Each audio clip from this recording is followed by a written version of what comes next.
Ma tegin selle video tänu sellele, et mul Patreonis paluti, et ma seda teeksin. Kui sul on ka soovi mingit teatud videot tellida, siis mine hakka Patreonis liikmeks ja sealt leiad ka kõik minu videod, enne kui nad YouTube'i kanalile üldse kunagi üles laetakse. Lahendan Tartu Ülikooli füüsika sisseastumiseksami 12. ülesannet ja siin on 2 punktmassina käituvad taevakeha. Ehk siis ütleme, et need on planeedid näiteks. 2 planeeti ütleme ja nad asuvad üksteisest mingil kaugusel. See kaugus on R. Ja nende vahel mõjuv gravitatsioonijõu suurus on F. Ja siis meil on samad kehad, aga nende vahekaugus on suurem. Ehk siis, kui nende vahekaugus on erinev, siis ütleme, et nende vahekaugus on see. See nüüd ei ole ju õige skaala, see on mingisugune suvaline skaala. Aga nüüd see jõuväärtus on F jagatud 4-ga. Ehk siis väiksem on see jõud. Nüüd küsitakse meilt, kui suur on samade kehade vahekaugus. Kui suur on see vahekaugus. Ehk siis vahekaugus on see siin, see on otsitav. 2 keha, nad on mingil kaugusel, me ei tea, kui kaugel nad üksteisest on. Nüüd meil on siin suurepärane valemite leht, valemite lehel on valem selline. Ehk siis ma kirjutan selle siia ka. Ehk siis M1, M2 jagatud R ruuduga korrutada mingi G. Nüüd, mis see valem on?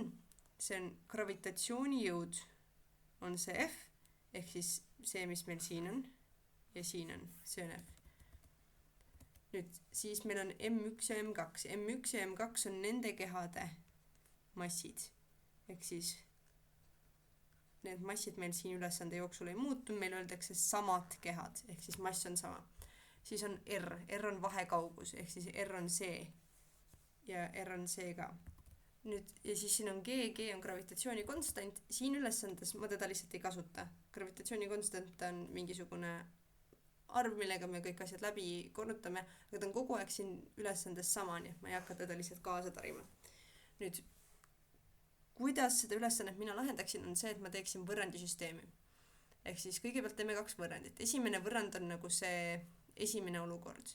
Ehk siis kasutades seda valemit, mis ma siia valgega praegu joonistasin. Ehk siis esimene olukord, meil on mingi jõud, suurus on F. Siis meil on mingisugused 2 keha. Esimese keha mass on M1, teise oma M2.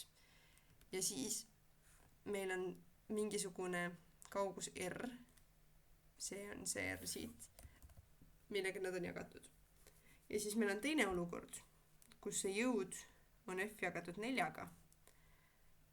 See võrdub mingisugune, see samad mass 1, mass 2, need on samad, aga siin seekord on mingisugune muu kaugus nende 2 vahel.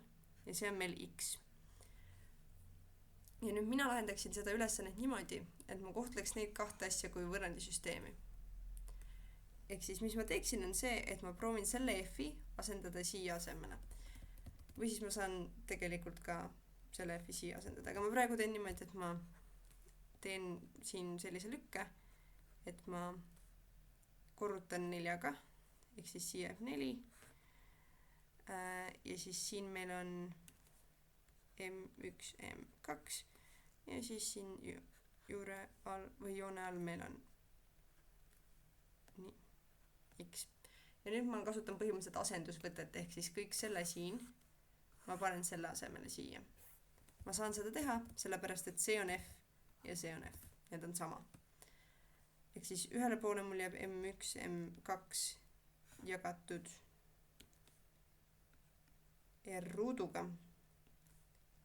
ja teisele poole mul jääb M1, M2, aga siin on ka 4 ja siis siin on see tundmatu vahekaugus.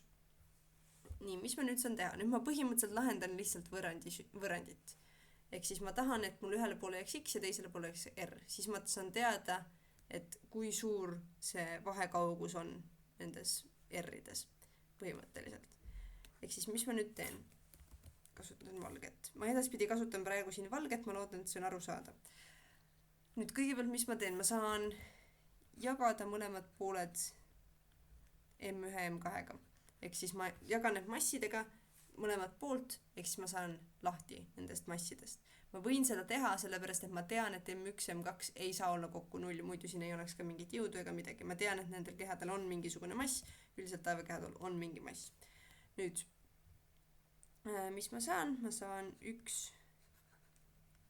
R ruutu või X jagatud R ruuduga ja siis teisele poole ma saan 4 jagatud X ruuduga. Nüüd ma kasutan võrdepõhi omandust näiteks. Saan, et ühel pool on 4R ruutu ja teisel pool on X ruut. Ja nüüd ma näiteks saan juurida, ehk siis näiteks mul on ruutjuur X ruudus ja siis mul on ruutjuur 4R ruudus. Ja see annab mulle X võrdub 2R-i. Ehk siis kui ma peaksin nüüd sellele ülesandele vastama, siis ma ütleksin, et see 2R-i on õige vastus. Ma tegin kanalile Discordi. Discordi lingi leiate videokirjeldusest või YouTube'i kanali kirjeldusest.